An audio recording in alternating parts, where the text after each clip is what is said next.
যে আপনাদের যত সমালোচনা অথবা আক্রমণাত্মক বক্তব্য সবকিছু বিএনপিকে উদ্দেশ্য করে, কিন্তু জামায়াতকে উদ্দেশ্য করে আপনাদের তেমন কোনো সমালোচনা করতে শোনা যায় না। অথবা বিএনপির অনেকেই একটা অভিযোগ করে থাকেন যে আপনাদের সংগঠনে জামায়াতেরও একটি প্রভাব আছে।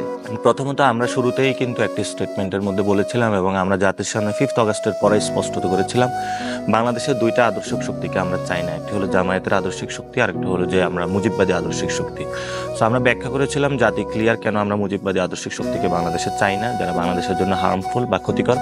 আর জামায়াতের যে শক্তিটা, আমরা কোনো ইসলামী খেলাফতের রাষ্ট্র চাই না, এবং আমরা দিল্লির এক্সটেনশন কোনো ইসলাম হোক বা অন্য কোনো প্রসেসে হোক, কালচারাল হেজিমনির মধ্যে কোনোভাবেই আমরা চাই না।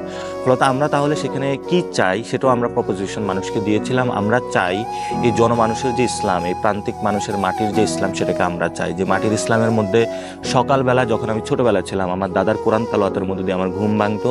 বিকালে তুনিও যখন গরুর পাল নিয়ে মাঠ থেকে আসতেন, সেই মাঠের মধ্যে নামাজটা গামছার উপরে পড়ে কিন্তু আবার রাতে বাসায় ফিরতেন।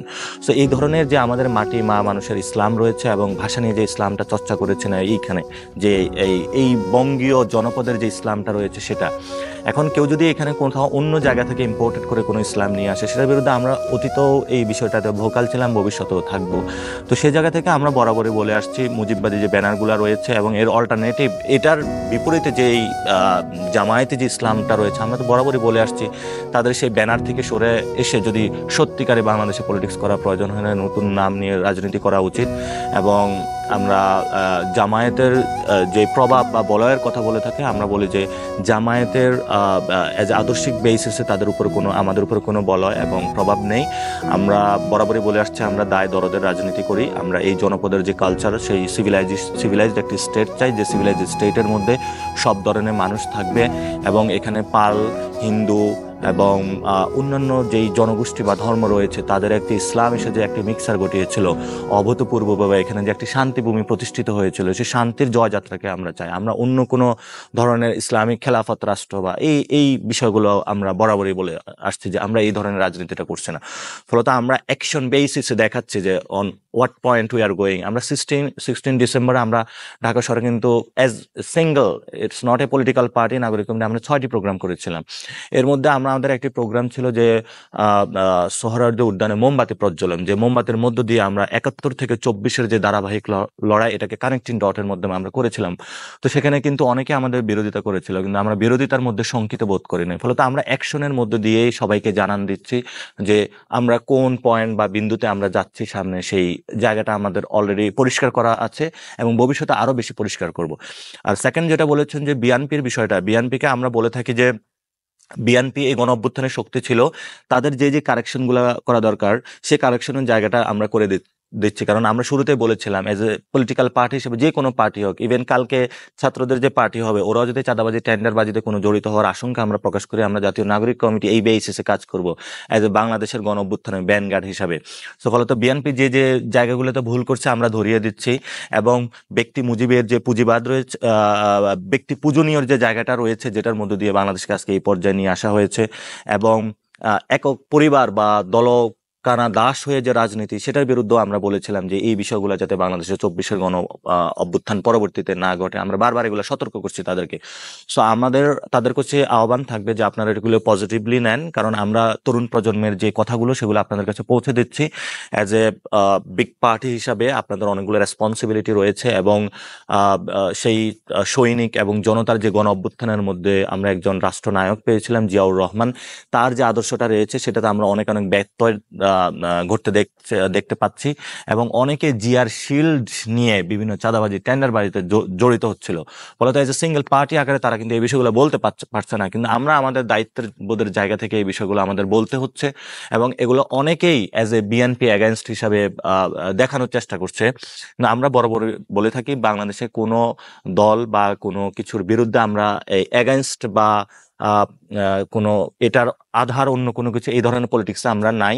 আমরা চাচ্ছি যে বাংলাদেশ কোন বিষয়ে স্ট্যান্ড করবে, ভবিষ্যৎ রূপরেখা বা ভবিষ্যৎ কর্মকৌশল, সেই বিষয়গুলোতে আমরা ফোকাস করতেছি। এবং আমাদের ঐক্যের জায়গাটা হলো দিল্লি তার এক্সটেনশন শক্তিকে আমরা কখনোই এই দেশে এবং অন্যান্য ফরেন যে ইন্টারভেনশনগুলো আছে এগুলোতে আমরা মাটি মানুষের উপরে কখনোই বাংলাদেশের এই শক্তিগুলোকে এনেবল হতে দিব না। আপনার একটি বক্তব্য ব্যাপকভাবে সমালোচিত হয়েছিল, যেটি হচ্ছে আপনি জিয়াবাদের কথা বলেছিলেন, যেটি আসলে শহীদ রাষ্ট্রপতি জিয়াউর রহমানের আদর্শে বিশ্বাস করে বিএনপি পরিচালিত হয়, কিন্তু বিএনপির কোনো নেতাকর্মীকে আমি আজ পর্যন্ত অথবা কেউ কখনো বলতে শুনিনি যে জিয়াবাদ বলে কোনো টার্ম আছে। তো এটি আসলে আপনি কেন বলেছিলেন, মানে কোন প্রেক্ষাপটে, এবং এই বলাটা আপনার কতখানি যৌক্তিক হয়েছে? আপনি কি মানে প্রথমত ৭২ যে সংবিধানটা হয়েছিল, এই সংবিধানটা হলো একদলীয় সংবিধান এবং এখানে বাংলাদেশে অনেক মানুষকে খারিজ করা হয়েছিল। আপনি সেই সংবিধানের অধীনে কিন্তু বহুদলীয় গণতন্ত্র ফেরত আনা অসম্ভব। এই একদলীয় সংবিধানের অধীনে আপনার গণতন্ত্র রেস্টোর করা ইম্পসিবল। তো যারা এই সংবিধানের অধীনে থেকে, আমরা বলেছিলাম এই সংবিধান বাতিল করতে হবে, গণপরিষদের মধ্য দিয়ে একটি সংবিধান নিয়ে আসতে হবে, তো যারা এই একই দিকে ধাবিত হচ্ছে, একটি ব্যক্তি পূজায় আবির্ভূত হচ্ছে, একটি পরিবারকে কেন্দ্র করে রাজনীতিকে নিয়ে যাওয়ার চেষ্টা করছে, আমরা এই বিষয়গুলোকে জিয়াবাদ বলছি। এবং এই জিয়াবাদের স্বরূপটা হলো ডে বাই ডে কিন্তু আমাদের সামনে আরও পরিস্ফুটিত হবে এবং জনগণের সামনে আসবে। এই জন্য হলো আমরা প্রথমে এই বিষয়টা সতর্ক করছি। আপনার গত ১৫ বছরে মুজিববাদ নামে যে একটা বিষয় ছিল, সেই বিষয়টা ফেসিস্ট আকারে হয়ে উঠেছে। এখন অনেকেই বলে থাকে যে বাংলাদেশে শেখ মুজিব বা তার ফ্যামিলি বা তার যারা ফলোয়ার রয়েছিল, শেখ মুজিব নিজেও মুজিববাদের ঘোষণা দিয়েছিলেন, জিয়া তো কখনো জিয়াবাদের ঘোষণা দেননি। না, আমরা আশঙ্কা প্রকাশ করছি যে তার বক্তবৃন্দ সেই বিষয়টা হলো তা অলরেডি এই প্রসেসে এগোচ্ছে। কীভাবে এগোচ্ছে আপনি দেখতে পারবেন, কোথাও আমরা জিয়া জিয়া ছাড়া কোনো মাঠে আমরা কোনো স্লোগান শুনি না। জিয়া আপনাদের স্পিরিটের জায়গাটা তো হতে পারে, কিন্তু জনগণকে আমরা মনে করি যে সামনে আসা উচিত। কোনো ব্যক্তি অথবা কোনো দলীয় প্রধানকে প্রাইম না করে জনগণকে যদি কালেকটিভ আকারে আমরা হাজির না করতে পারি, তাহলে আমাদের যে ঐতিহাসিক লড়াইটা রয়েছে, এই লড়াইটা আবার পিছনে চলে যাবে। তো সেই জায়গা থেকে আমরা মনে করি যে মুজিববাদ যদি সংবিধান থেকে সরানো শুরু হয় এবং সেখানে সংস্কারের মধ্যে দিয়ে জিয়াকে নতুন করে ওই জায়গায় রূপকল্প হিসাবে নিয়ে আসা হয়, সেই জায়গাটা তারা কখনোই করেনি। তারা তো সেই চেষ্টা কখনো করে না। ইতিহাসের যে পাঠগুলো, যে ইতিহাসের যে পাঠগুলো ৭৫ পরবর্তী সব পাঠ তো আমাদের সামনে এখনো আসে নাই। এবং আমরা সেখানে দেখতে পাচ্ছি যে এখনো আমরা ক্যাম্পাসগুলো শুরু করুন, রাজপথে শুরু করুন, জিয়াকে স্লোগান বানিয়ে যদি টেন্ডারবাজি চাঁদাবাজি করা হয়, এটা ওনাদেরই দায়িত্ব যে এই ধরনের জিয়াবাদ, এই ধরনের আমরা যে জিয়া হলো জাতীয়তাবাদী একটি রাজনীতি চেয়েছিলেন এবং যে স্টেটমেন্ট হিসাবে ডাইভার্সিফিকেশন অফ ইকোনমি করেছেন, আপনারা সেই কথা বলতে পারেন। আমরা কিন্তু সেটার এগেনস্টে না।